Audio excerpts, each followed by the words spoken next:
ગીર સોમનાથ જિલ્લાના કોડીનાર તાલુકાના અરણેજ ગામની ઘટના। કોડીનાર તાલુકાના અરણેજ ગામે બંધ મકાનમાં થવા પામી ચોરી।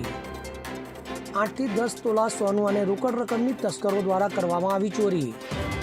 ઘરના સભ્યો બહાર જતા બંધ મકાનમાંથી તસ્કરોએ હાથ સાફ કરી થયા ફરાર। તો ઘટનાની જાણ થતાં પોલીસ દોડી આવી ઘટના સ્થળે। પોલીસે તસ્કરોને ઝડપવા તજવીજ ધરી હાથ। હવે જુઓ દેશ દુનિયાની તમામ ખબરો તમારી આંગળીના ટેરવે।